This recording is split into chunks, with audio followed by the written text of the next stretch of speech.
me, Indigenous Peoples Day means, it's kind of a win for us, really, formerly known as Columbus Day. And to completely reframe the narrative is a huge win on our part, the way I see it. Because growing up, you always just hear Columbus Day, Columbus Day, Columbus Day.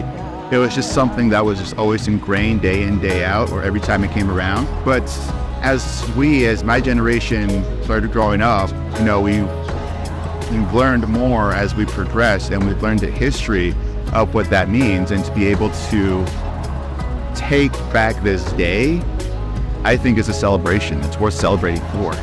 It's been nice having this day to reconnect with not only my tribe, my family, but just other tribes, and just having that connection here in the city is what really inspires me, and it really warms my heart, just because we're not always able to go up to the res as often as we'd like. So I think Indigenous Peoples Day, especially in the city, is so important for us city natives and us urban natives, just to have that connection here of home. Today, is a very beautiful day.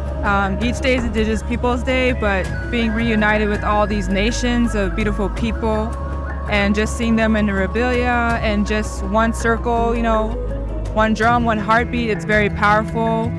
To know, this day to me just means for future generations to be proud of who you are. Today, we hold our head up and we sing our songs and have our prayers high. Well, as someone who is from the Latin American diaspora of indigeneity, my mother's from Colombia and my father's from Chile. We are Muisca, we are Embera, we are Mapuche. And, being born in the United States, to be in solidarity with my brothers and sisters from North America, and to be in celebration of the fact that we're still here and we deserve to be respected, we deserve to be honored, we deserve to be celebrated, and we deserve to all live as one, respect for the land, our communities, and our cultures.